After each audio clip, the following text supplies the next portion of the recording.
Très heureux de vous retrouver sur Télénews RDC, chaîne de la liberté, après plusieurs jours d'absence au pays. Et ici, sur le plateau de Télénews, eh bien, je suis de retour en force, malgré les quelques difficultés rencontrées ici, mais nous sommes là de retour pour servir non seulement la République, mais aussi son peuple congolais, qui traverse des moments extrêmement difficiles. Fini les vacances, c'est fini. Tout ce qu'on a pu faire qui n'était pas dans le cadre professionnel. Nous sommes de retour à Kinshasa. Les événements du coup d'État manqué du dimanche 19 mai 2024 se sont déroulés alors que j'étais à Madrid, où j'ai assisté très tristement à cette forme d'assassinat manqué de Félix Tshisekedi. Eh bien oui, c'est le président Tshisekedi qui était visé. Au cas où on l'aurait trouvé au palais de la nation, qu'est-ce qui se passerait? Beaucoup d'interrogations parce que les assaillants étaient aussi passés chez Vital Kamerhe, où nous avons quand même compté des pertes en vie humaines. Après le coup d'État, il y a eu un concert qui a réuni plus de 120 000 personnes.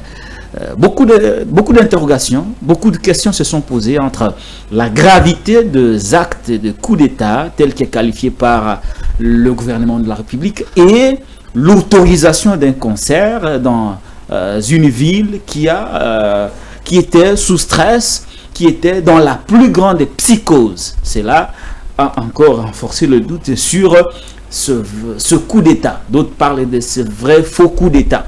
Tout ça, nous allons analyser. Mais aujourd'hui, je crois que l'actualité a beaucoup évolué.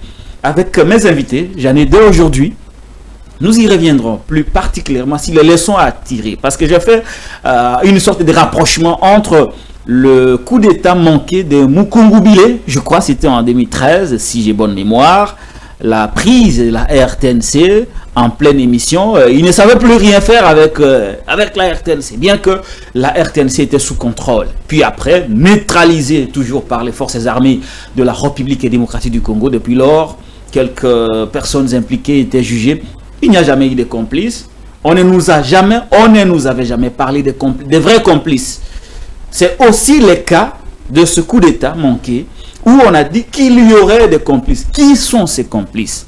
C'est justement par rapport à cet angle que je poserai ma question à mes invités. Quelles sont les leçons à retenir de ce coup d'État manqué du 19 mai 2024 ici à Kinshasa, sans pourtant rentrer dans les sensibilités, parce que dans un pays comme le nôtre, il y a des choses qu'il ne faut pas dire à la télévision et il y a des choses qu'il faut dire. Nous allons tirer les leçons de ce coup d'État pour voir comment aider ceux qui nous suivent, les services qui nous suivent, l'armée, les autorités, les officiels, les analystes, pour que tous ensemble nous réfléchissons et savoir si il y a lieu d'éviter de pareilles situations en pleine capitale de la République démocratique du Congo. Eh bien, mise en place des institutions de la République démocratique du Congo, vous vous rappelez, c'est depuis désormais pratiquement 24 heures depuis que Vital Kamerhe Lwakanyingini a fait son comeback. Après 15 ans depuis sa démission forcée à l'Assemblée nationale. L'homme est revenu après avoir traversé des moments extrêmement difficiles et controversés. Notamment, il a failli laisser sa peau à quelques jours de cette élection qu'il a propulsée au niveau de la Chambre basse et du Parlement. Vous vous rappelez, Vital Kamerhe était le candidat unique à son poste. Mbosso Nkodia est revenu et il s'est maintenu au poste du deuxième vice-président, le professeur Chulumbayi, le professeur Jacques Joly, rapporteur, et beaucoup d'autres. Et donc, le bureau affiche désormais complet. Selon les informations, je crois que c'est le confrère Siméo Issakou qui était le tout premier journaliste à annoncer que le gouvernement de la République sera rendu public ce vendredi. J'ai ri un peu depuis Paris où je disais, mais toi, avec des informations, on va voir si réellement il y aura sortie du gouvernement ce vendredi. S'il n'y en aura pas, en tout cas, désormais, je ne vais plus considérer tes informations. Mais en tout cas, il est dans le bon. Parce que Tina Salama, qui est le porte-parole du président de la République, a semblé dire que la sortie est imminente. La sortie imminente du gouvernement de la République après la mise en place de ces institutions. Cette mise en place qui nous a pris tout au plus 4 mois et demi. Quels sont les enjeux? Enjeux sociaux, sécuritaires et puis économiques, mais aussi politiques, parce que la révision de la loi fondamentale ou son changement a été évoqué par les politiques. Voilà les quelques sujets d'actualité au cours avec lesquels nous allons nous entretenir avec nos invités. Ils sont deux. Ils sont deux ce jour avec nous sur ce plateau. C'est une édition spéciale d'actualité commentée. Je reçois pour vous Maître Carlos Mopili. Maître Carlos Mopili, bonjour. Bonjour Patrick, je salue aussi tous les super téléspectateurs que j'aime beaucoup. Encore merci. Merci. Je rappelle que vous êtes professeur des universités, vous êtes expert en cybercriminalité. C'est d'ailleurs le seul expert que le Congo dispose jusqu'à ce jour. Il est avec nous sur ce plateau. Face à lui, un autre analyste. Ça ne sera pas vraiment un show, mais ça sera une émission d'analyse. Nous recevons pour vous, ah oui, quand on parle du loup, on voit sa queue. Il s'agit bien de Siméon Isako Njale. Bonjour Siméon. Bonjour Patrick, bonjour aux téléspectateurs qui sont scotchés, branchés à l'instant, qui sont en train de nous suivre. Bonjour au professeur Carlos Mopili. Je ne l'ai pas connu professeur. Un ancien ami à vous. Plusieurs années après. C'est une bonne surprise pour vous aujourd'hui de les rencontrer. Il est devenu professeur, en tout cas, mais très vives félicitations à lui.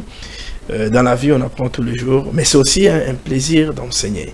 C'est un plaisir. Mais pour moi, j'ai toujours voulu rentrer dans ce domaine-là pour enseigner. Je me sens bien quand j'enseigne. Et donc, très bonne carrière au professeur Carlos Mopili. Je te remercie pour l'invitation. Ça fait en tout cas du raid que je ne suis plus passé par ici. J'étais en voyage aussi. Hein? Ouais, vous étiez en voyage, mais bien avant les voyages, je n'étais pas là. Et voilà, merci de l'invitation. Merci beaucoup, Siméon Isako, qui est un confrère journaliste avec nous pour analyser les questions d'actualité sur ce plateau. Alors, Siméon Isako, je t'ai provoqué tout à l'heure sur les différentes informations. Je vois vous monter, hein, vous montez sur X, l'ancien Twitter. Vous n'avez que de scoops, mais pour la plupart des fois, vos scoops ont toujours été vérifiés. C'est quoi le secret? Le secret, c'est qu'il faut puiser à la source. Il faut puiser à la source. Je ne vois plus écrire des articles comme ce fut le cas il y a quelques années, mais très actif sur X. Oui, quand on est un journaliste moderne, qu'on manque un compte X qui est actif, avec des informations vraies, des informations certifiées. Je pense que on n'en est pas un. Il faut avoir des sources d'informations qui puissent donner des informations vérifiables et vérifiées, des informations qui, lorsque ce sont des annonces qui se vérifient par après, qui se concrétisent, et je crois que ça rend plus crédible et ça donne un peu du poids dans la profession. Très bien, merci beaucoup. J'aime beaucoup votre plume, Siméon Isako. Merci, Njale. Mais il y a quand même quelques remous, comme s'il y aurait des remous dans la province du Haut où elle est, aussitôt élu, pas encore investi, mais comme si le gouverneur serait déjà sur une chaise injectable. Est-ce que dans vos sources, vous avez appris qu'il y aurait quelque chose contre l'actuel gouverneur de la province du Haut-Ouélé, par exemple? Non, je crois que j'ai appris quelque chose dans ce sens. Ce n'est pas qu'il serait sur une chaise éjectable, non, parce qu'il n'a jamais été investi par le chef de l'État.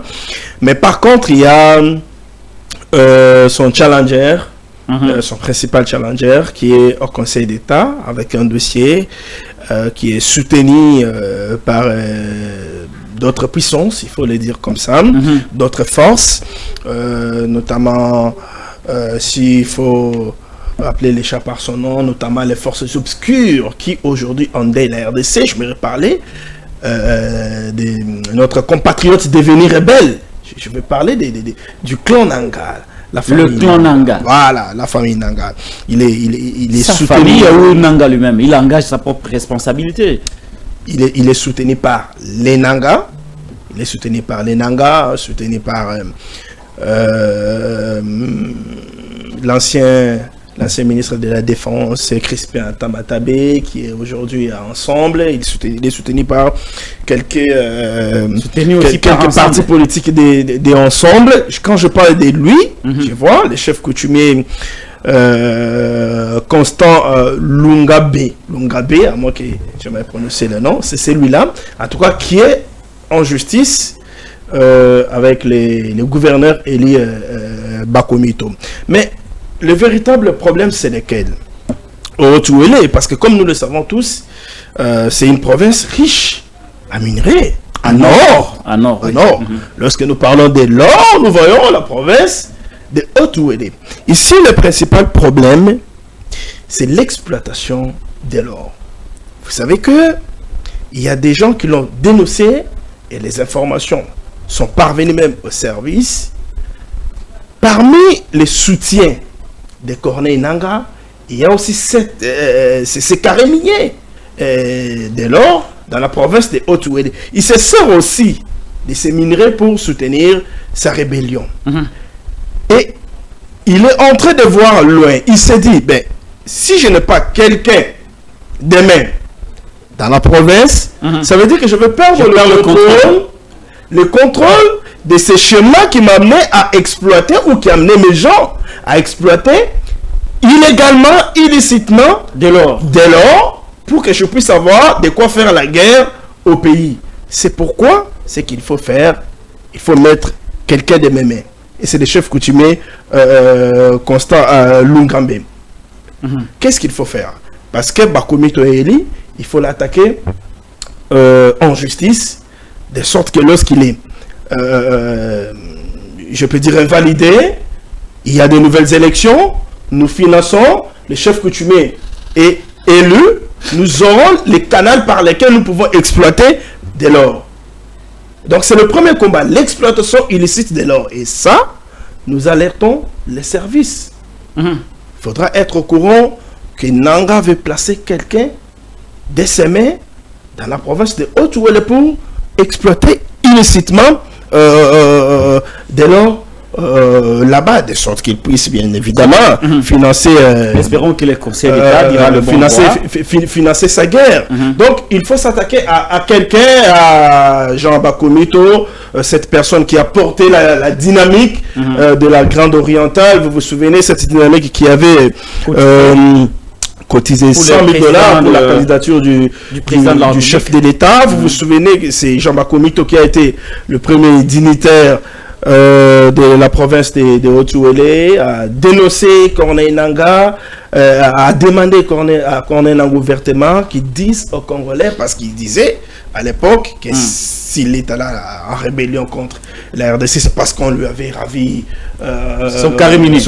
Mais Bakomito l'avait posé la question. Il l'a jamais dit officiellement aussi. Hein? Ben, il l'a jamais dit officiellement, mais c'est ce que nous savons, c'est connu de tous. Merci. Et même les Cardinals l'ont soutenu. Mais Bakomito lui avait posé la question à l'époque de savoir qu'il dise aux Congolais comment il avait acquis le carré minier. Ces carrés miniers. Merci. Nanga qui a toujours répondu à des questions, n'avait pas répondu cette fois-là à cette question-là, parce qu'il avait acquis ces carrés miniers-là de manière irrégulière. Et donc ici, nous venons parler d'une situation qui risque de mettre en péril toute une province si les services ne se mettent pas, je vais dire, en danse. Si les services ne comprennent pas qu'il y a quelqu'un, la plus grande surprise aussi dans cette affaire, c'est laquelle? Le monsieur, donc le chef coutumier Constant Lungambe, qui est de mèche avec les Nanga, veut faire passer Jean Bakomito comme étant l'allié de Corneille Nanga. C'est ce qu'il raconte dans les services et c'est ce qu'il raconte partout. Alors, il y a des questions à se poser. Comment c'est lui qui a dénoncé Corneille Nanga? Comment celui qui a alerté les services sur le schéma Nanga peut-il devenir son allié? Peut-il devenir son ami? Donc on comprend simplement que c'est une mauvaise campagne. Merci beaucoup, qui Siméon vise à salir l'image du gouverneur déjà élu et qui n'attend plus que l'investiture par les chefs. Merci beaucoup, Siméon Issako. Nous allons suivre de très très près ces dossiers de la province du Haut-Ouélé. Beaucoup d'accusations aussi.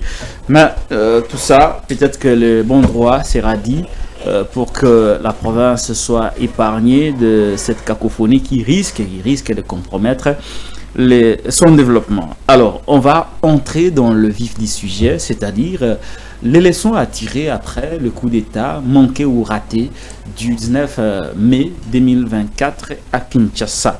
Je commence par mettre Carlos Mopili.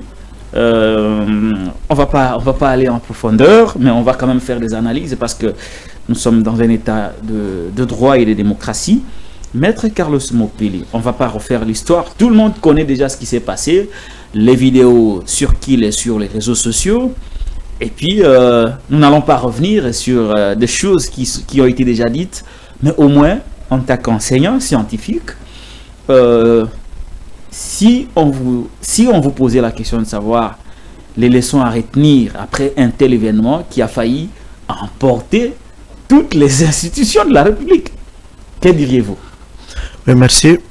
Mais laisse-moi un peu rebondir dans ma qualité de coordonnateur de l'aide du ciel. Ouais. Parce que quand il y a des contentieux électoraux, ça entre dans notre domaine, dans notre champ d'application. Exactement. Étant que patron de la société civile électorale. Très bien. Nous devons accepter que le Congo, c'est un état de droit. Il ne faut pas mélanger la sécurité et les droits et la politique. Et il faut respecter aussi les droits de l'homme. Parce que lorsqu'on parle de l'état des droits, en fait, c'est l'état des droits de l'homme. Je n'aime pas qu'on mène de mélange. J'ai eu à documenter les cas de Haut-Ouélé, je crois que c'est zéro. Le contraire, ce n'est pas le cas Nanga qui vous accusez. Il y a un monsieur qui a postulé à Bukavu, qui est venu du Kasaï, toujours, qui veut l'arracher des postes partout. C'est comme ça qu'on a vu un autre qui est venu du Kasaï, qui est allé à Lusambo, il est allé prendre un siège. Celui-là est allé au Kivu, il a raté. La loi ne l'interdit pas aussi, maître. La loi ne l'interdit pas. Ouais. Mais la question c'est que, comme le pouvoir vient du peuple, c'est-à-dire le peuple doit avoir confiance à vous. Il faut que vous soyez connu par ce peuple-là.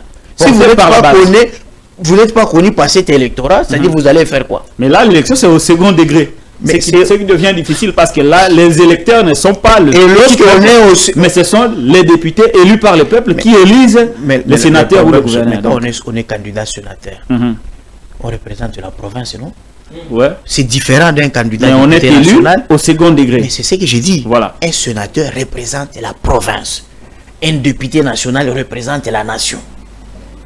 C'est différent. Donc vous voulez représenter une province qui ne vous connaît pas. Tout simplement parce que vous allez là au nom de tel m'a envoyé, je suis le cousin de tel. Non, je ne suis pas d'accord avec ça. Alors, le monsieur est allé là perturber les choses. De quel? Vous parlez de qui? Je ne cite pas son nom. Il a obtenu 2 voix. C'est celui qui a amené des contestations ici à la Cour constitutionnelle. Pour contester d'ailleurs même le littorat de Bakunito et de Costa, le frère de Nangala. Et le frère de Nanga. Moi, je n'aime pas cette histoire-là d'acharnement contre les Nanga. Je suis défenseur des droits de l'homme. Jean-Pierre Bemba Gombo était chef rebelle. Mais Mouzé Kabila, ancien rebelle, a fait des pères de Jean-Pierre Bemba, Jeannot Bemba, ministre de l'économie. Donc vous refusez tout acharnement contre la famille Nanga. La famille Nanga, ce n'est pas bon. Vous faites de lutte de peste. On connaît les gens de Kabea Kamwanga. Tshisekedi était dans l'opposition. Et Jean-Marie Kassamba de Kabea Mwanga, même clan que Tshisekedi, ami de Joseph Kabila. Mais pourquoi aujourd'hui, parce que vous êtes au pouvoir, si on parle de tel... Alors suivez aussi tout le monde de Pascal Malanga.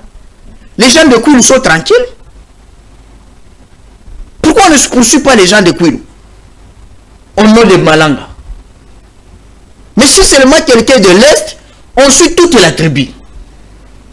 Ce n'est pas normal, ce 2 poids 2 mesures. C'est de la frustration. Mais s'il y a des éléments qui prouvent que vous êtes de la famille Nanga et que vous travaillez avec Nanga. Mais s'il y a... On ne peut pas vous suivre parce que je de l'acharnement. Ceux qui ont suivi Nanga, c'est quelqu'un qui est le Moulouba ici, le député de UMLC. Jean-Jacques Mamba. Jean-Jacques Mamba. Il est Moulouba, il a suivi. Quel est le monsieur là, le politicien de Hutu qui a suivi Nanga là? Personne. Non, je crois qu'il y a Valentin Moubaké qui a refusé toutes les offres de Baswahili que Mouzé Kabila. Moi, je suis témoin. On a envoyé les gens solliciter Valentin Moubaké pour qu'il soit ministre de Kabila. Valentin Moubaké a dit niet. Mais on a sollicité les Tchibala. Combien de Kassaïs ont trahi Tshisekedi? La liste est longue.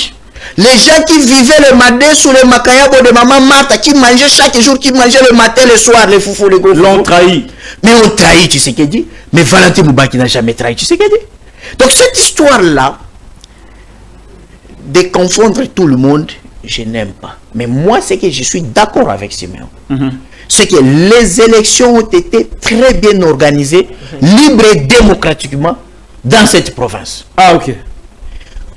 Avant, pendant. Et c'est les élections au second degré. Pourquoi les gens vont aller contester en voulant manipuler le service des renseignements pour exercer une pression au juge électoral? Mais moi, je trouve que les gens doivent commencer à respecter le juge électoral. Cette requête doit être boutée dehors. Et cet argent, si le monsieur-là a de l'argent qu'il va donner au magistrat des conseils, au conseiller, c'est-à-dire au juge du Conseil d'État, du Conseil d'État, je leur demande de prendre cet argent, de bouffer cet argent. C'est l'argent de la République. C'est l'argent de la République, c'est de l'argent sale. Donc, le gouverneur Bakoumito a été élu. Le DICEL a fait une déclaration pour justifier, pour démontrer que l'élection a été très bien organisée. Merci. Ça donc, pas la peine on ne vient pas venir déranger le juge électoral pour quelque chose qui n'a pas de paix et de quoi. En une minute seulement, je réagis un peu. Je crois qu'il fait bien de le dire. Le gouverneur Jean Bakoumieto a été très bien élu. Gouverneur de la province, il avait eu 11 voix, à moins que je me trompe. Constant, le chef coutumier Constant Longambe, dont nous parlons, avait eu 9 voix. Lui qui a été coopté. Voilà, il a été coopté. Il n'est pas politicien. Il n'est même pas politicien. C'est pas là le il n'a même pas un parti. Il a le même droit. Ça veut dire que même s'il est coopté, il a le même droit. Il n'a pas un député. Oui, voilà. Bien que ça, mais il a le même droit que tous les députés. Donc voilà. Là n'est pas le débat. Alors, ma réaction, c'est par rapport au fait que le professeur Carlos Mpuli dise qu'il ne veut pas de l'acharnement contre la famille Nanga. Oui, ça devient un problème lorsque vous êtes de cette famille. Carlos, il ne s'agit pas de l'acharnement. Je veux pas un exemple. Je le cite. Je vais citer le député national André Lité. Il a toujours dit haut et fort qu'il a le preuve sur le fait qu'il y a une collaboration directe entre comment il s'appelle encore, l'ancien gouverneur Christophe Basséa et son frère Corneille Nanga. Ils collaborent et que l'ancien gouverneur Christophe, il a toujours organisé des couloirs. Il a toujours rejeté l'accusation. S'il vous plaît. Organiser des couloirs pour l'exploitation de l'or en faveur de son frère qui est en rébellion. Ça, c'est le député national qui le dit. Mais il a toujours dit. L'ancien gouverneur, on sait qu'il a toujours rejeté. Il ne peut que rejeter. Et il a été reçu au Palais de la Nation par le président de la République. Il ne peut que rejeter. Et il a été reçu. Le député national André Lité a toujours dit qu'il a de preuves. Il a de preuves. Il a des preuves. Comment il peut avoir des preuves? S'il vous plaît. Oui. S'il vous plaît. Oui. C'est lui qui l'a dit. Il dit qu'il a des preuves. Et donc, si nous nous mettons à parler de ça, est-ce que ça devient un acharnement? Si un rebelle estime que je suis en train de perdre le contrôle de la province, parce que c'est cette province qui finançait ma rébellion, qu'est-ce que je dois faire? Je dois utiliser des stratégies sur le plan communicationnel pour pouvoir salir l'image du candidat qui a été élu. Je dois utiliser, s'il vous plaît, je dois utiliser des gens qui doivent dire que je suis des mèches avec lui, de sorte qu'il soit invalidé et que Constant Lungambe soit validé. Merci. Comme ça, comme je suis en amour avec Constant, je vais continuer à exploiter illicitement des valeurs pour financer ma rébellion. Si nous les dénonçons, en quoi ça devient de l'acharnement? Ce n'est pas de l'acharnement. Nous devons le dire parce qu'ici, il y a l'intention de vouloir manipuler les services de renseignement, de sorte que les services puissent s'ingérer dans les matières électorales, qu'on puisse dire les droits en défaveur, qu'on puisse dire quelqu'un qui a été en défaveur de quelqu'un qui a été régulièrement élu. Merci beaucoup. C'est ça que nous sommes en train de Merci Siméon. Merci. Je reviens à Maître Carlos. Et de dénoncer aussi. On a fermé cette affaire de la province du Haut-Ouélé. On va suivre de près. Ces juges du Conseil d'État doivent dire le bon droit. Les bons droits. Moi, je veux la parole. J'avais dit justement que Maître Carlos Mopili. Maître Elite, c'est un confrère à moi. Ouais. D'ailleurs, on a étudié avec lui ensemble en France. Il est venu après moi.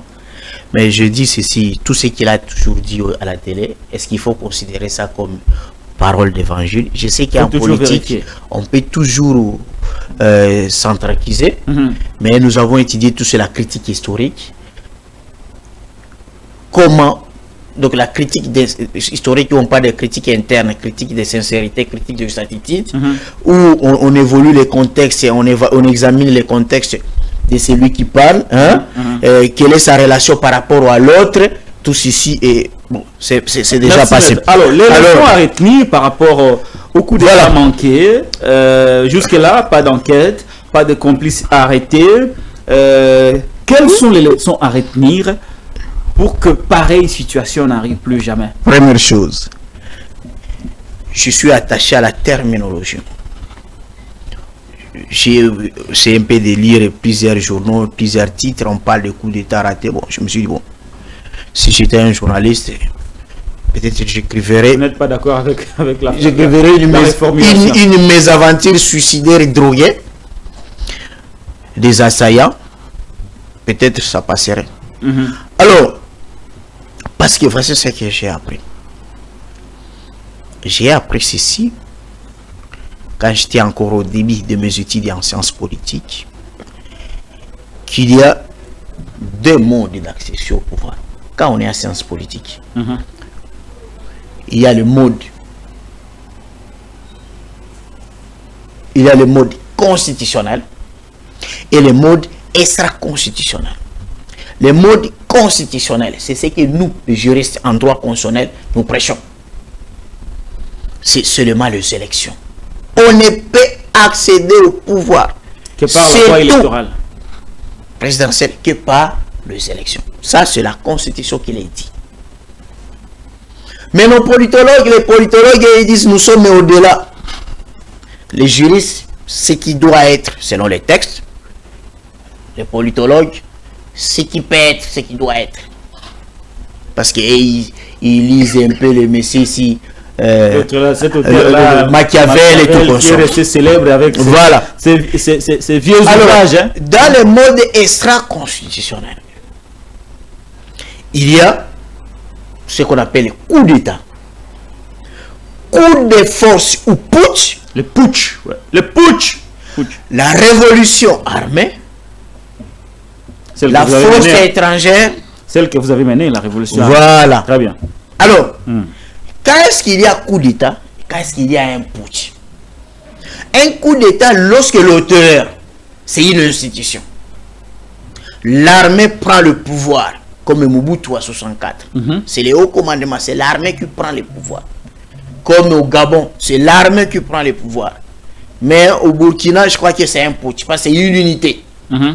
Donc, lorsque c'est l'armée qui prend le pouvoir, c'est à ce moment qu'on peut parler des coups d'État. Ouais. Si par exemple, nous arrivons, le président Félix change la constitution, ça c'est un coup d'État constitutionnel, parce que c'est l'institution président de la République. S'il le fait en association avec le Parlement, là nous sommes encore dans le coup d'État institutionnel. Voilà. Très bien.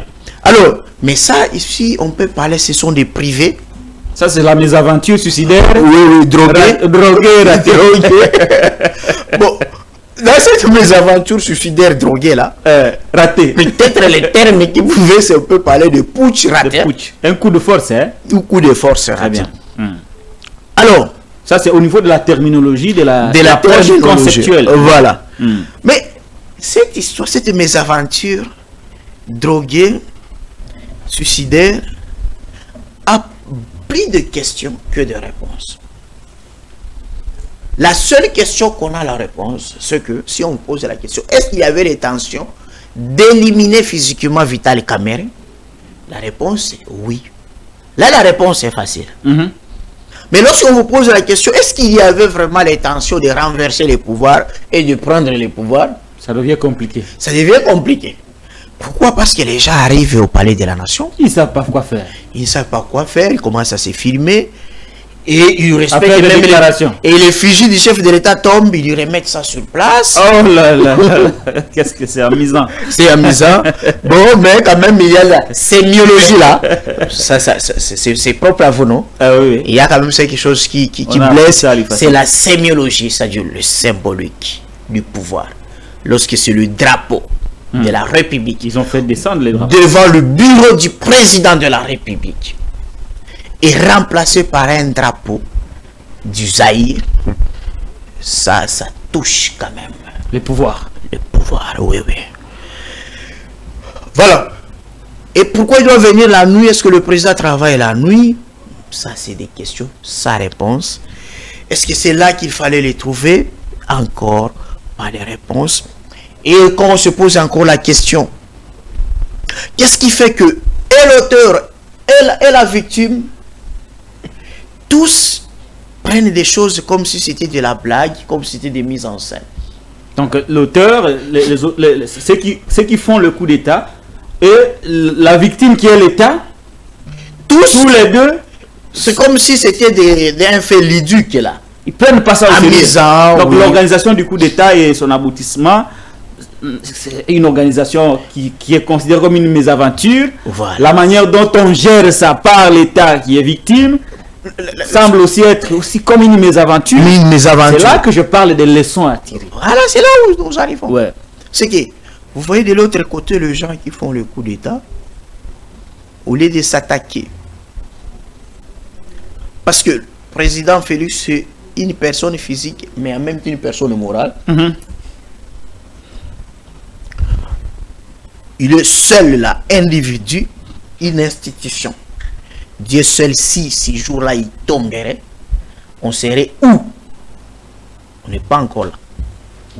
Parce que je l'avais dit ici, lorsque j'ai fait porter à l'opinion publique de l'unité constitutionnelle en disant prions pour le président de la République, parce que il est le seul, encore une institution de la République qui est légitime et légale. À l'heure où nous parlons.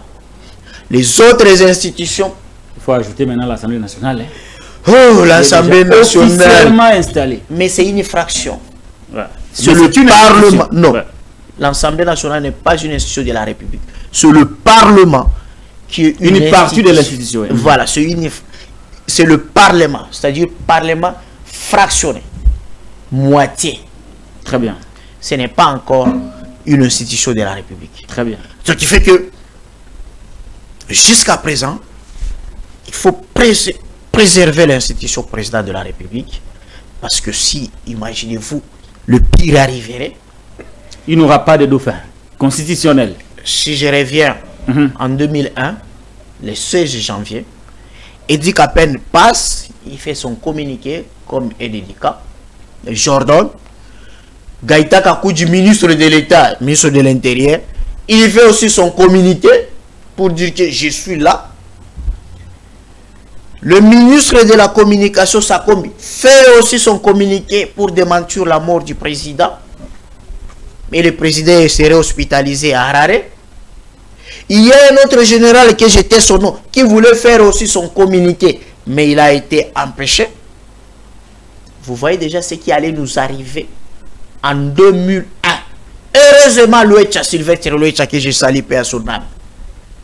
Ce jour-là, dans la réunion, comme on lui connaissait la force mystique qu'il était invulnérable au bas des cartouches, il a décidé, il a dit, Edi Kapel, quitte là.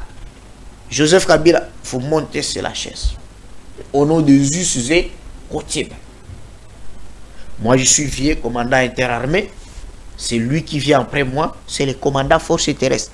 Pas toi et du camp. Ça a calmé les ardeurs. Gestion d'ambition. Et Joseph a pris le pouvoir. Mais aujourd'hui, qui est le général Louétia? Si c'est pur l'arrivée. Qui c'est lui qui peut dire le président n'est pas là, on prend une mesure conservatoire et tout le monde s'aligne dans l'armée, tout le monde s'aligne. Qui? Je ne le vois pas. Nous devons prier encore beaucoup, mettre en place les institutions. C'est pourquoi les leçons à tirer, chers frères.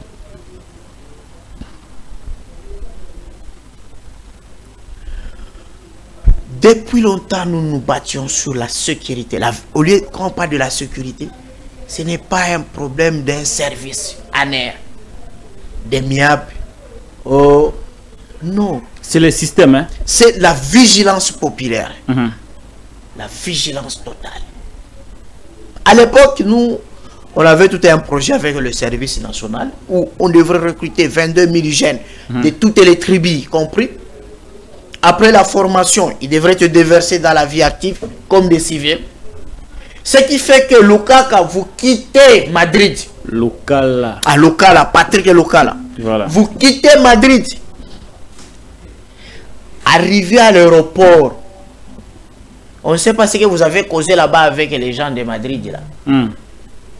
C'est lui qui porte votre bagage là. Agent de renseignement. C'est lui qui va vous prendre dans la voiture taxi. Agent de renseignement. Jusqu'à vous amener à la maison, si c'est à l'hôtel, agent de renseignement. La femme est libre et que vous allez, agent de renseignement. C'est ça la vigilance totale. Ce n'est pas une histoire exclusive de la dénation. Ce qu'il faut dire, c'est quoi? Les soins à tirer, c'est quoi? Et vous chutez par là. Vous voyez que ces gens ont opéré sans que le service soit au courant. Parce que ça c'est grave, non? C'est grave parce que le renseignement, c'est l'argent, c'est le budget. Mais est-ce qu'on n'a pas laissé l'ennemi entrer pour en fait l'isoler et le contrôler afin de l'étouffer? Ça fait partie de la tactique, non? Non.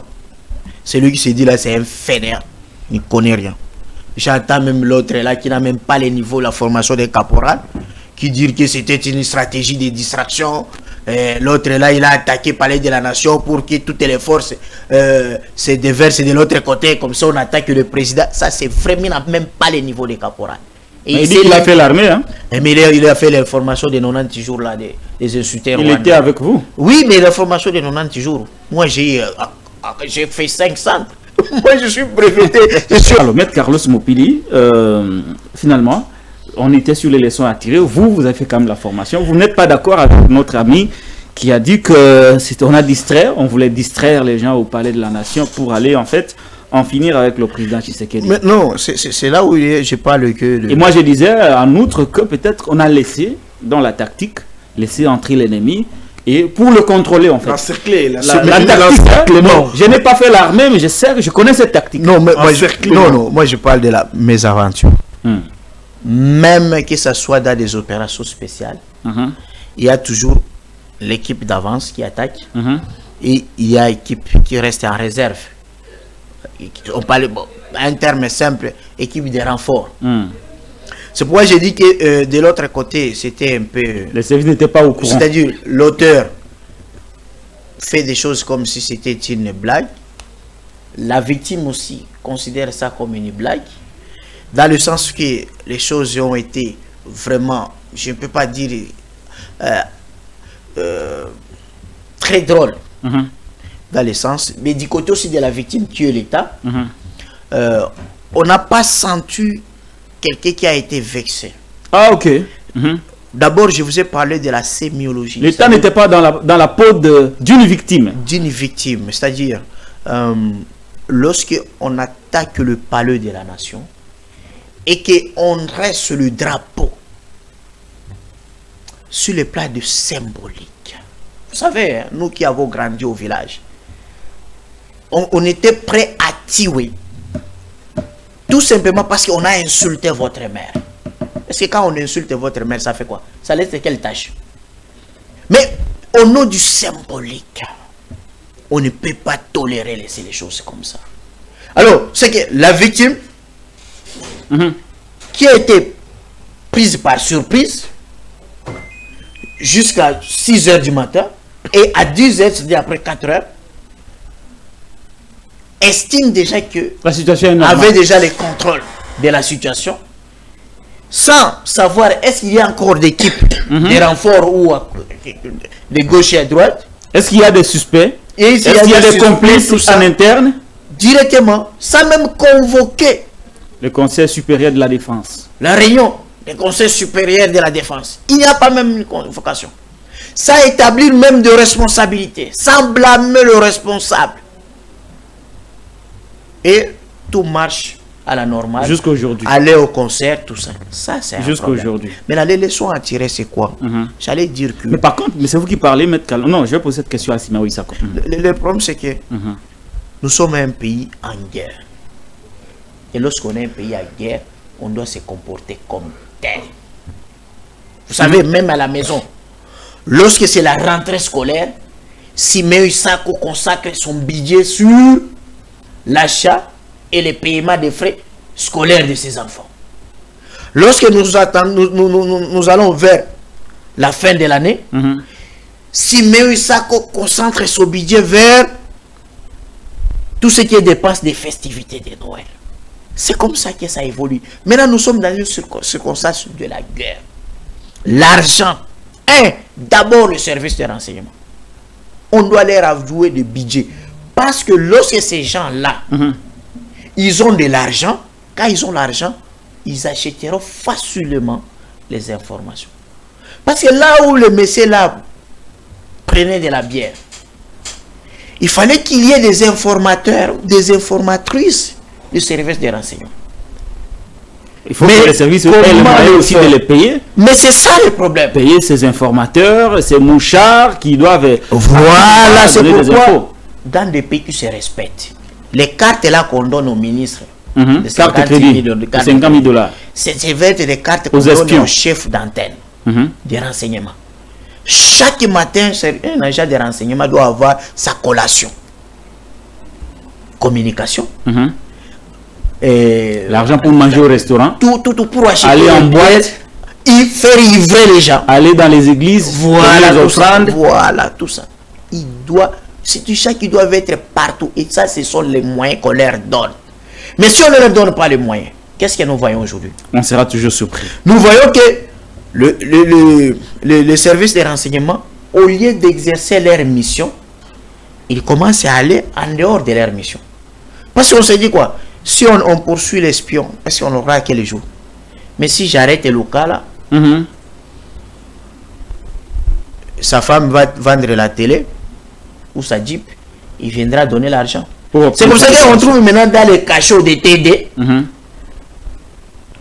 Je vous dis, même sous Kabila, pourquoi général Kaimbi, celui qu'on a assassiné, Delphin Kaimbi, qui s'est suicidé? Il a bien fait son travail parce que lui, il a humanisé les services de renseignement. Militaire. Oui. Mais quand vous voyez déjà le service de renseignement commence à arrêter les civils pour les affaires civiles. Des services de renseignement militaires qui arrêtent des civils pour des renseignements civils. Pour des affaires civiles. C'est un problème. Ça devient un problème. C'est-à-dire, là, ils sont désintéressés à leur mission officielle pour des missions peut-être mafieuses ou autre chose. C'est-à-dire, moi, j'ai besoin à Koboto la Mutundako, je vais aller prendre tel, il va exercer une pression. Lorsqu'on l'amène la personne dans les cachots, ça devient un problème. C'est le cas, par exemple, du colonel Moukamba, de la police, qui a été enlevé depuis décembre. Et il se trouverait au cachot de TD. Non, de TD de Kanchachi. Merci Nous beaucoup. avons fait des déclarations demandant le président de la République, tout ça. Mais là, il faut saluer. Jean-Pierre Bembaké, on ne croyait pas qu'il pouvait être respectueux des droits de l'homme.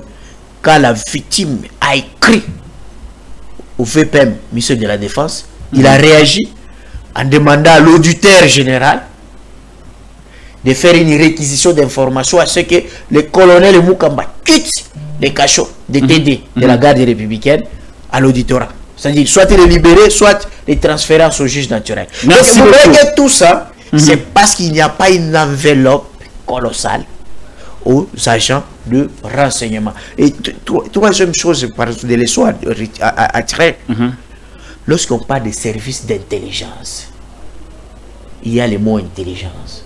C'est-à-dire, il doit y avoir une sélection. On ne prend que le meilleur, les excellents dans tous les secteurs.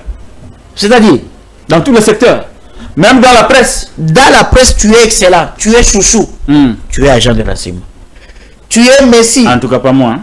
Je dis, tu es Fali Poupa, Moïse Mbiye, tout ça. On te prend. Ingrat, tu es là. Parce que le problème, c'est quoi? Faut croire que si Fali Poupa va à Rutshuru, Nanga va les tuer. Non. Il va prendre des photos selfie avec Fali. Vous voyez ça? Et là, l'agent de renseignement, il y aura des informations faciles. C'est pourquoi je vous dis, tous les excellents. Et donc, ce coup d'État manqué, c'est aussi l'échec ou l'inefficacité de services des renseignements qui s'est révélé en fait. Je ne parle pas d'inefficacité, l'inefficacité du fait que le budget qu'on réserve au service des renseignements n'est pas réellement par rapport à l'étendue du pays. Merci beaucoup. Par rapport aux problèmes que nous avons avec nos 9 voisins. Merci beaucoup, maître Carlos Samopili.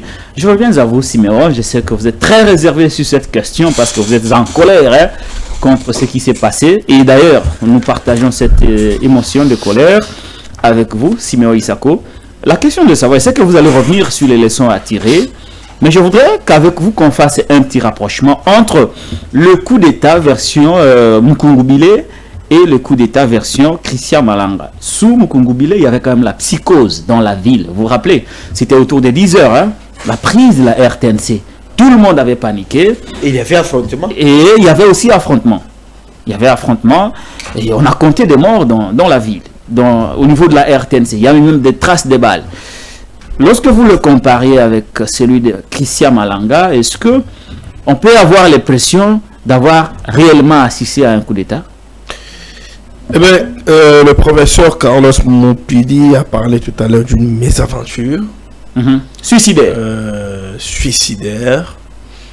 Je suis contre le fait qu'il appelle ça mésaventure. C'était pas une mésaventure. Il a donné des raisons. C'était pas une mésaventure. Parce que l'auteur n'a pas pris la chose au sérieux. Je vais dire mais la victime aussi, le comportement de la victime n'a pas été aussi sérieux. Bien évidemment. Ouais. Je vais dire pourquoi c'est pas une mésaventure. Mais tout d'abord, j'aimerais dire que ce qui s'était passé, je crois, vers 2013, moi que je me trompe. Le 30 décembre 2013, oui, si j'ai bonne mémoire. 2013 avec Mukungubile à la RTNC. Ce qui s'est passé les 19... La prise de la RTNC. 19 mai, c'est deux choses diamétralement opposées. Opposées pourquoi? Parce que, les putschistes, les assaillants, les putschistes, visaient qui?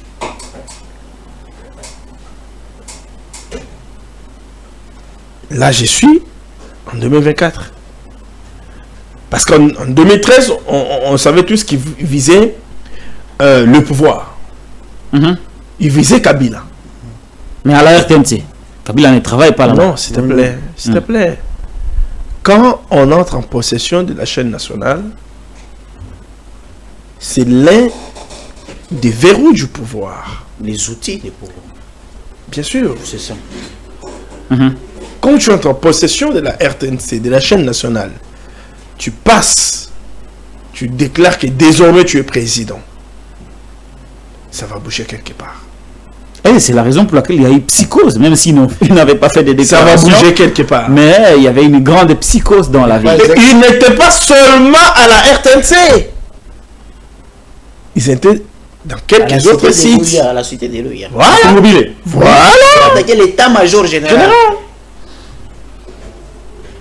C'est que Mukungubile était plus organisé que... C'est qui n'a pas été les... Et ils étaient vulnérables aux balles de cartouches. Ils avaient les gris-gris. Voilà. Mukungubile. Ce qui n'a pas été le cas avec Christian Malanga. Ce que maître appelle la mésaventure suicidaire. Drogué. Et donc, il n'y a pas de comparaison à faire dessus. Pourquoi moi, j'ai dit que ce n'est pas une mésaventure? C'est lui qui a dit, il faut s'adresser à lui. Hein. Oui, mais je l'ai contredit en disant que ce n'est pas une mésaventure. Parce que Malanga et sa bande avaient un objectif. Leur objectif, je ne sais pas contredire la version officielle donnée par les FARDC et le gouvernement à travers un communiqué. Mais au moins, de par ma petite intelligence, je peux me permettre de dire que ces gens, au regard de l'événement, du tableau tel qu'il s'est dessiné, je peux dire que ces gens n'avaient qu'un seul objectif. Lequel? Assassiner Vital Kamerhe. Et alors là, M. Carlos aurait raison de dire que ce n'était pas un coup d'État, mais une mésaventure. C'était pas une mésaventure. Mais qui visait l'unité nationale. C'était pas une mésaventure parce que c'était quelque chose d'organisé. Il fallait assassiner Kamerhe. Comment vous appelez ça mésaventure? Ah, c'est Kamerhe qui était visé. Oh, mais c'était Kamerhe la cible principale. Il se retrouve comment vous parlez de la nation? Coup d'État. Est-ce qu'un coup d'État peut viser un député national? Non. Un coup d'État vise les chefs de l'État. Qu'on se les dise, qu'on ait le courage de se dire certaines choses. Il y a coup d'État. 5 jours après la tentative du coup d'État, selon notre armée, pas d'interpellation au sein des renseignements. Parce que le service de renseignement a failli. Il y a des enquêtes selon Peter Kazadi. Oui, mais pour qu'il y ait des enquêtes, il faut d'abord qu'il y ait des... Il faut d'abord qu'il y ait des arrêter quelques suspects. Les suspects. Mais 5 jours après, vous ne savez pas dire, mais écoutez, renseignement, vous avez failli. Ces gens ont habité Kinshasa. Par où sont-ils entrés? Peter Kazadi a dit qu'ils avaient des relais ici à Kinshasa. Ils ont des complices à Kinshasa. Ça veut dire qu'il avait déjà des éléments. Et pourquoi 5 jours après, on ne s'est pas arrêté les complices? Pourquoi 5 jours après, il n'y a pas des interpellations au sein du renseignement, FARDC, garde républicaine? Pourquoi la garde républicaine? Parce que ces assaillants ont pénétré les palais de la nation, les bureaux du chef de l'État, sans résistance. Comment sont-ils arrivés là, à l'intérieur du bureau du chef de l'État? Ça veut dire qu'ils n'ont pas connu d'obstacle à l'entrée. Il y a eu une certaine facilitation dans les opérations des assaillants. Peter Kazadi, le VPM de l'intérieur et de sécurité, a parlé d'une certaine complicité. Ce n'est pas mes propos, c'est les propos de Peter Kazadi. Les VPM de l'intérieur et de la défense sont jusque-là pas inquiétés.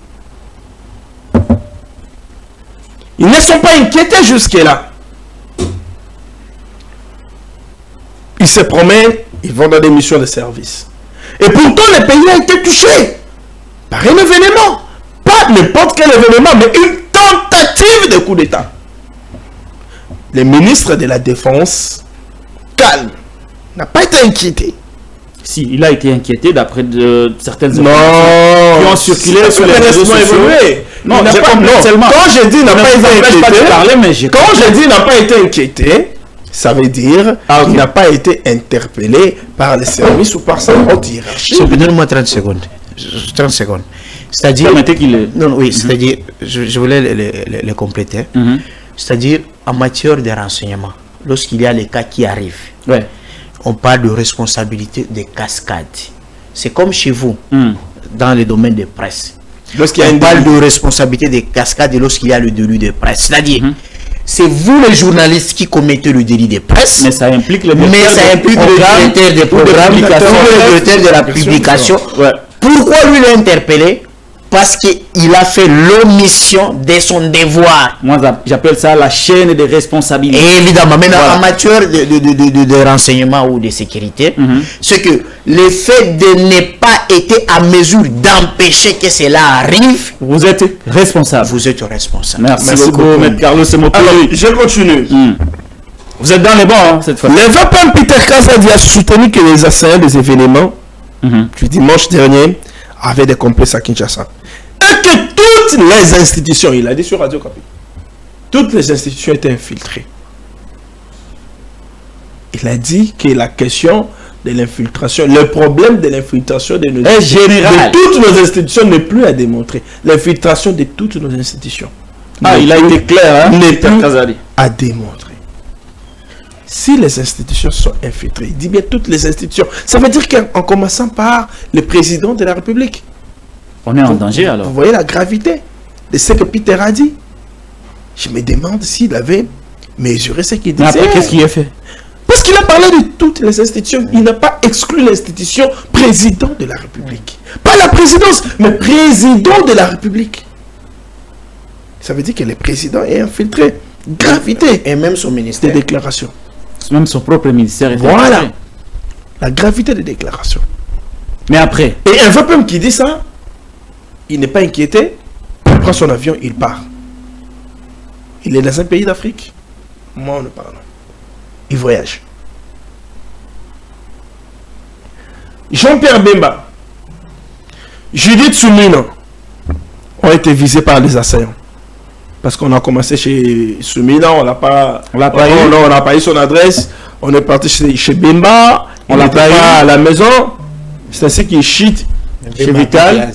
Chez Vital. Et lui aussi, Maître Nidja, il n'était pas à la maison. Pourquoi les deux qui ont été ciblés ne se sont pas montrés affectés par la situation? Ont-ils pardonné aux assaillants qui voulaient atteindre à leur intégrité physique? Ah oui, mais là même Camille aussi. Ont-ils remis la situation entre les mains du bon Dieu? Qui nous explique un peu c'est quoi? Ça va une bonne analyse. C'est quoi? Ont-ils pardonné aux assaillants? Une certaine tranquillité. Est-ce que Jean-Pierre Bemba a pardonné à la clique de Christian Malanga? On a voulu. Est-ce que Soumina a pardonné à la clique de Christian Malanga qui a voulu? Et est-ce que Caméré aussi a pardonné? Les tuer? Est-ce que Caméré aussi a pardonné? Mais Caméré, ici, c'est la cible principale. Donc cela vous étonne qu'il y a une certaine tranquillité, quelqu'un sait qu'on a voulu les tuer, mais après il passe sa vie normalement, comme si de rien n'était. Normalement. Ça vous étonne quand même, hein? Et le dimanche, ça vous étonne quand même? Le dimanche, il y a eu le concert de Moïse Billet. Ce qui m'a étonné. Comment le ministre de l'Intérieur s'y est même rendu, a pu autoriser la tenue de ce concert, alors que le gouverneur était au point d'annuler? Il avait déjà annulé. Voilà. Il y a eu contradiction. Comment il a pu? Parce que Moïse Billet est son pasteur? Est-ce qu'on gère les affaires de l'État avec l'émotion? Est-ce que ce n'était pas une façon de prouver que l'État a contrôlé la situation? Non. Pourquoi notre gouvernement ne s'est pas montré sérieux face à cette situation? Pourquoi? Et s'il vous plaît, pourquoi? Contre 30 secondes, on est entre amis. Vous pouvez dire que l'État a le contrôle. Un État qui a le contrôle. On arrache une Jeep à 2 h du matin. On tire, on tue. À partir des météos. Et on vient attaquer la résidence des Caméré à 4 h du matin. Une zone hautement... Après 2 heures du temps. On attaque les palais.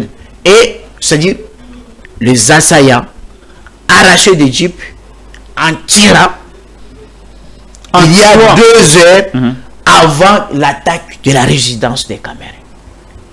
Et nous avons un VPM de l'intérieur qui a doté la police des jeeps, des patrouilles. Et cette circonstance nous trouve dans une histoire de patrouilles des panthères là. L'opération Panthère. Panthère noire. Mais vous ne comprenez pas que vraiment on est dans quel monde là. Voilà, j'ai terminé. Merci beaucoup. Comment nous voulons que le monde puisse nous prendre au sérieux si nous-mêmes nous ne mesurons pas la gravité de ce qui nous est arrivé et que nous nous comportons conséquemment? Parce qu'ici, nous n'avons pas mesuré la gravité de ce qui nous est arrivé. On n'a pas mesuré la gravité. mesurer la gravité. C'est ce qui pousse certains opposants, comme Matat, à dire que les éléments ne sont pas réunis pour parler d'un coup d'État. Que voulez-vous?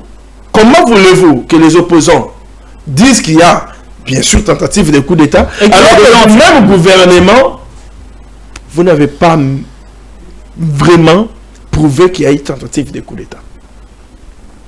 Il y a tentative de coup d'État quelques heures après, donc les mêmes jours, 2, 3, 4, 5 heures après, vous autorisez un regroupement de plus de 120 000 personnes. Pour nous dire que la situation était sous contrôle. Non!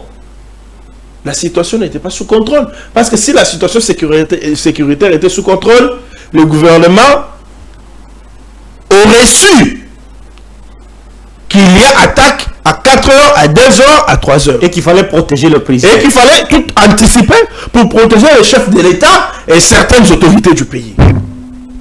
Parce que les services ne l'ont pas su, ça veut dire que la situation sécuritaire n'était pas sous contrôle. Sous contrôle. Est-ce qu'il fallait autoriser le concert de Moïse Billet? C'est là que j'ai dit il y a eu un peu de légèreté. Qu'on ne gère pas la sécurité du pays avec sentiment. Vepem Peter. On ne gère pas la sécurité du pays avec sentiment. Ce n'est pas parce que Moïse est votre pasteur qu'il fallait autoriser. Son cœur spirituel. Il fallait autoriser. Il fallait autoriser ce concert-là. Non, ça m'a sonné à la face du monde. On a donné l'image telle que ça n'a pas été à la taille où on pouvait s'imaginer. Très bien. Merci beaucoup. Et donc, à ce stade, si nous disons ce que nous sommes en train de dire, ce n'est pas parce que nous n'aimons pas notre pays, non. Nous analysons. Nous avons d'ailleurs le souci d'aider le pays. Notre pays. Ouais. Nous voulons qu'il y ait la sécurité, parce que s'il n'y a pas la sécurité, on ne serait pas ici en train d'analyser. S'il n'y a pas la sécurité, nous n'allons pas vaquer librement à nos occupations. S'il n'y a pas la sécurité, nous n'allons pas aller chercher 100 $, 200 $ pour nourrir nos familles. Nous voulons qu'il y ait la sécurité. Nous voulons que le chef de l'État soit protégé. Nous voulons que toutes les institutions soient protégées. Et pour que cela le soit sans faille, il faut que nous ayons des bons dirigeants à tous les niveaux. Merci. C'est pourquoi cette question-là m'amène directement. Je vais anticiper parce que tu l'avais dit à l'annonce, m'amène directement à la question des profils des prochains ministres. Il faut qu'il y ait des ministres d'abord qui sont soucieux du bien-être des Congolais. Un ministre qui ne se met pas en tête que je dois avoir des carrés miniers là-bas. Parce que je dois m'enrichir. C'est le dernier mandat du chef de l'État. C'est le dernier mandat de béton. Je dois avoir des carrés miniers pour que j'aie un compte de 10 millions avant de quitter le pouvoir. Il faut que nous ayons des ministres qui s'alignent derrière la vision du chef de l'État. Le peuple d'abord, la sécurité d'abord. Le chef de l'État toujours dit, le salut du peuple, c'est la loi suprême. C'est la loi suprême. Le salut du peuple, c'est la loi suprême. Et donc, j'aimerais ici peut-être remettre dans la mémoire, rafraîchir la mémoire du chef de l'État par rapport à ce qu'il a toujours dit. Le salut du peuple, c'est la loi suprême.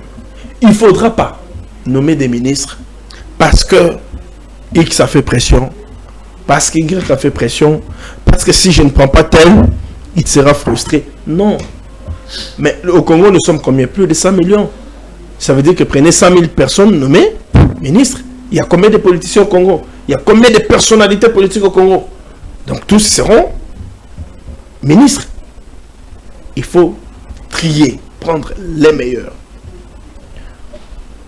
Prendre les meilleurs parce que nous ne voulons pas subir des situations telles que nous les avons subies le 19 mai.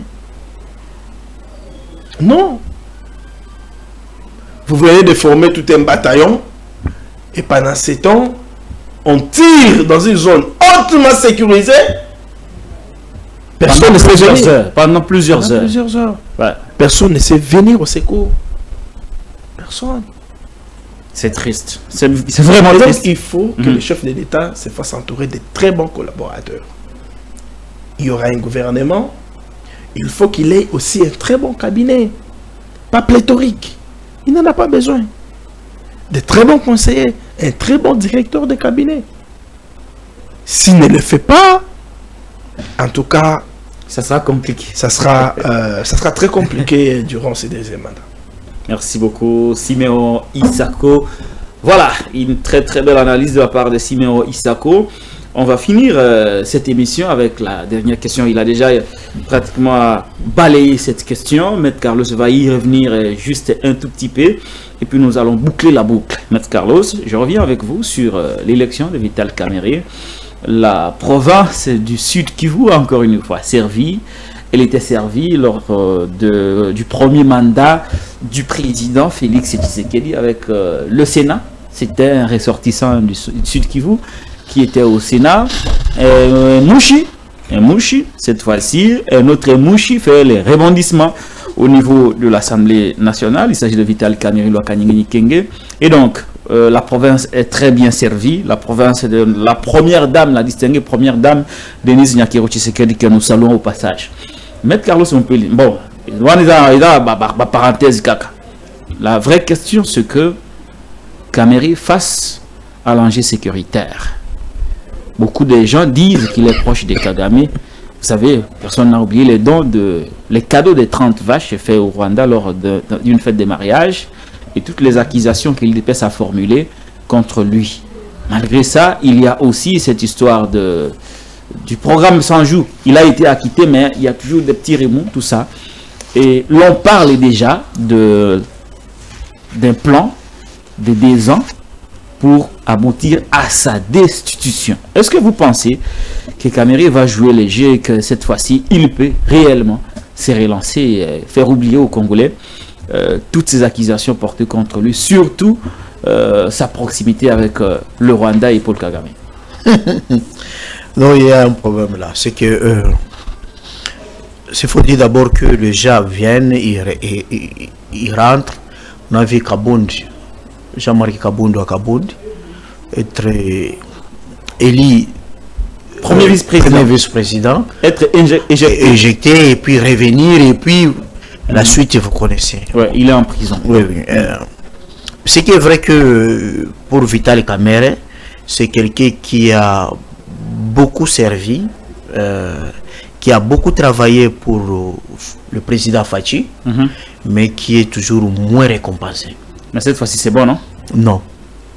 Ah, comment ça? Non, parce que j'aimerais que vous puissiez aller avec un raisonnement par analogie, comme vous l'avez fait avec Mukongo Bile. Si vous voyez ce qui... Quand vous dites raisonnement par analogie, vous voulez que nous rappelions du Kamerhe 2006? Oui, c'est-à-dire Kamerhe, ce que Kamerhe a fait pour Joseph Kabila, et ce que Joseph Kabila a fait pour Kamerhe, et ce que Kamerhe a fait pour Fachi, et ce que Fachi a fait pour Kamerhe. Qu'est-ce qui est mieux? Je vous dis, Kamerhe a moins servi Joseph Kabila, et il a été plus considéré et respectable, respectué par Kabila et par son entourage que dans l'environnement de Félix Tshisekedi. Où il a tout donné. Où il a tout donné. Je vais vous faire voir. Kamerhe sort. D'abord, quand Kamerhe était Lwakaningini, quand Kamerhe était ce qu'il était là, président de l'Assemblée nationale, tous les gens là qui l'insultaient autour du président Fachi, ils étaient où? Le meilleur était de mettre avocat.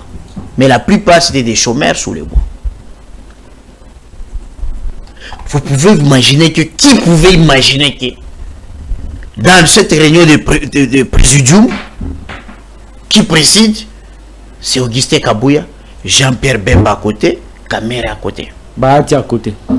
Bahati à côté, oui. Mais il fallait d'abord de deux là. Le poids de ces deux là. Parce que c'est seulement sous Fachi que nous commençons à voir que Bemba et Kamerhe sont des politiciens ordinaires. Ils sont relégués? Non, c'est-à-dire c'est Fachi qui fait des Kamerhe et des Bemba des politiciens ordinaires. Mais sous Joseph Kabila, les humilier en fait. Je ne suis pas là. Je suis de la société civile. Très bien. Mais sous Joseph Kabila, les Bemba, les Kamere, c'était des extraordinaires. C'est-à-dire, on s'imaginait que pour négocier avec Bemba, il faut alors violer la constitution, prévoir et créer un poste de vice-président de la République. Si vous voulez négocier avec Lwakaningini Vital Kamerhe, il faut créer un poste de vice-président de la République. À défaut primature. Mais Soufachi? Mais Soufachi, on a vu. Il fait des ministres. Bemba qui n'est même pas patron de la commission défense sécurité, c'est Peter Kazadi. Et lui, il est derrière Peter Kazadi. Et maintenant, dans la réunion du présidium, c'est Kabouya qui est le facilitateur et tous dans la carrousel. Lui qui n'a jamais géré même une entité du pouvoir de l'État. Donc, vous voyez que, mais du côté de Kabila, vous savez que Kamerhe... Est-ce que c'est de la faute de Fachi? Je ne suis pas... la faute de ceux qui se sont vendus à vil prix? Non, je suis en train de comparer. Ah, vous faites des comparaisons. Parce que Kamerhe, c'est celui qui a payé 100 000 $. Il a renoncé en 2018 au profit de Fachi. Au profit de Fachi. Fachi passe président de la République avec un accord de Nairobi. Nous sommes le 2. C'est comme au Sénégal. Vous êtes président, moi je suis premier ministre. Et après, moi je serai président, vous serez mon premier ministre. Donc, vous négociez en ex aequo. Mais maintenant, avec Kabila, Kabila a donné tout à Kamerhe. Pourtant, Kamerhe n'a pas lutté pour Kabila. Pour que Kabila soit président de la République en 2001, Kamerhe n'était pas là. Mais en 2006, il était là. En 2006, il était là. Voilà. Mais qui? Directeur de la campagne. Le patron de la campagne. Mais ici, on voit Kamerhe. Lui, on lui donne seulement... On lui dit, vous êtes là dans l'axe de Kivu là. On l'a réduit. Donc, ce que j'ai dit... Maintenant, la question c'est qu'on se pose, c'est que Kamerhe, jusque-là, il montre qu'il aime Fachi. Mais jusque-là, Fachi ne démontre pas qu'il peut sécuriser Kamerhe. Maintenant qu'il a donné à Kamerhe le poste du président de l'Assemblée nationale. Il ne lui a pas donné. Il ne lui a pas donné. Parce que Kamerhe est passé au primaire. Alors que Kabila lui a désigné, l'a désigné. Mais c'est un poste qu'il a laissé aux alliés. Non, j'ai dit, normalement, c'est Kamerhe qui devrait être premier ministre selon l'accord de Nairobi. Alors, qu'est-ce qui va se passer? Est-ce qu'il sera destitué finalement des ans après, comme le disent certaines personnes? Oui, mais Kamerhe, il a des problèmes avec l'entourage du président. Parce que le président n'est pas à mesure de sécuriser Kamerhe. Simon vient de dire ici, je ne sais pas combien on doit commencer à payer la prime pour les agents, les agents qui sont commis à la sécurité de Kamerhe. Ce ne sera plus quelque chose d'esthétique. Quand maintenant vous êtes commis à la sécurité de Kamerhe, vous devez être vraiment un commando bien formé. Partout dans l'entourage du chef, on a développé un discours Kamerhe Mouibi. Alors qu'il y a des Mouibi, des rames et tout cela, tout était établi. Ces gens ne les appellent pas des Mouibi. Mais on appelle Kamerhe Mouibi celui qui a été acquitté par la justice. Et même avant d'être acquitté par la justice, dans un droit pénal, dans un bon droit pénal, on n'arrive pas à expliquer l'infraction de détournement. Qu'est-ce que Kamerhe est entré en possession de cet argent et combien Kamerhe avait touché? Personne. Ni les avocats de la République, ni le ministère public. Ils étaient trois. Le procureur qui siégeait en collège pour la première fois. Personne n'a été capable de démontrer quand est-ce que Kamerhe était en possession de cet argent et combien d'argent Kamerhe avait. Très bien. Mais vous savez qu'on a développé tout un... Va-t-il finir le mandat? Je ne pense pas. Merci. Je ne pense pas. Mais pour ce que vous avez dit que non, les Sud qui vont servir, moi je ne suis pas d'accord avec ce genre de choses-là. Non, vous n'êtes pas d'accord, mais je suis d'accord sur la représentativité telle qu'elle est définie dans la Constitution. Il n'y a même pas de débat. Que même dans ce prochain gouvernement, il faut qu'il y ait deux personnes par province. Mais si c'est important. Mais moi, ce que j'aime, c'est la géopolitique développement. C'est-à-dire, Vous voulez servir le Kivu, servez-les en traçant des routes. En réhabilitant des routes. On reviendra un autre jour sur... En donnant la sécurité. C'est ce qu'on a besoin. Parce que vous pouvez désigner les sites qui vont avoir 7 ministres au gouvernement.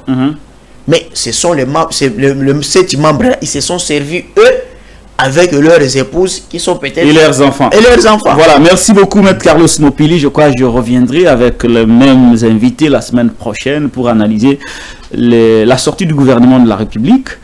Mais on va conclure avec Siméon Isako, comme on a commencé à mettre Carlos Mopili. Tout ça n'a Ndeko Siméon Isako Njale. J'ai failli vous appeler Pembe. Siméon, Kamere n'a pas fini le mandat, c'est l'homme de Carlos Mopili, parce qu'il n'est pas protégé par le président Félix Tshisekedi, et pourtant il a tout donné à Tshisekedi. Est-ce que vous croyez à cette analyse? Ben, je ne sais pas, en tout cas, les éléments qui les poussent à dire ça, mais au moins je préfère qu'on évolue ensemble avec la situation, voir comment les choses vont. Vous en remettez au temps. Vont évoluer. Seul le temps qui est le meilleur allié peut tout définir et peut tout arranger. Et donc, évoluer avec la situation. Kamere, il n'est pas sécurisé par Tshisekedi. En tout cas, je ne sais pas les sécurisé politiquement. Ben, il y a la loi, qui les sécurise. Il y a la loi qui les sécurise. Politiquement. Bien sûr, politiquement. Il est président de l'Assemblée nationale aujourd'hui. C'est parce qu'il a été sécurisé politiquement par Tshisekedi. Il est passé par les primaires, hein? Bien sûr. Pas par désignation. Bien évidemment, il est passé par les primaires. Kamere n'a pas 184 députés qui l'ont désigné. Il a convaincu les députés. Il a convaincu seuls les députés. Voilà, parmi ces députés-là, il y a les députés UDPS qui l'ont voté. Et les députés, quand on parle UDPS, on voit Tshisekedi. Ça veut dire que quelque part, il a été sécurisé par Tshisekedi. Et donc, ça, ce sont des allégations. Ce sont des allégations que je ne sais pas soutenir maintenant. Vous vous en remettez au temps. Je m'en remets vraiment au temps. Seul Dieu sait ce qui va arriver. Merci beaucoup, Siméon Isako Njale. Merci d'avoir répondu à mon invitation. C'est moi. C'est notre confrère de Rapporteur.cd. Reporter.cd. Vous avez arrêté avec Casse Info. Bah oui, depuis très longtemps. Depuis très longtemps. Merci beaucoup, Siméon Isako Njale. Maître Carlos Mopili, professeur des universités, expert en cybercriminalité. Vous étiez avec nous sur ce plateau. Merci d'avoir répondu à notre invitation. Oui, nous entendons le gouvernement. Je crois que ce sera un gouvernement basé sur l'approche responsabilité qui récompense. Très bien. Merci beaucoup. Sinon, nous attendons le gouvernement. Vous avez dit que c'est aujourd'hui, non? On a dit que c'est aujourd'hui. J'ai dit que c'est aujourd'hui. Nous attendons. J'ai dit que c'est aujourd'hui. Cette émission sera diffusée tout à l'heure. Bien évidemment. Ouais. Mais je ne suis pas le décideur principal. Ça veut dire que si dans sa discrétion, le chef de l'État estime que j'ai donc modifié là-bas, j'ai remis ça à demain. On ne dira pas que vous nous allons revenir pour dire, mais écoutez, le fait est plus aujourd'hui. Ce n'est plus aujourd'hui, l'information a évolué. Très bien. Merci. Vous avez appris ces métiers tout comme moi. Merci à Siméon, merci Maître Carlos Mopili. On va se retrouver très bientôt, mais en attendant, je suis très attristé de savoir que Gloria Senga a été enlevé et le lieu de sa détention est toujours gardé secret jusqu'à ce jour. Nous exigeons sa libération. Au lieu d'enlever les Malanga, avant les coups d'État, on enlève des petits citoyens. Voilà. Dans le lot des personnes enlevées, il y a aussi Barnabé Milingano qui a été lui aussi enlevé et jusqu'aujourd'hui, le lieu de sa détention est toujours resté inconnu. Nous exigeons la libération de Barnabé Milingano. Alors, nous sommes arrivés à la fin de cette émission. Si vous l'avez aimé, abonnez-vous à la Télé News, chaîne de la liberté.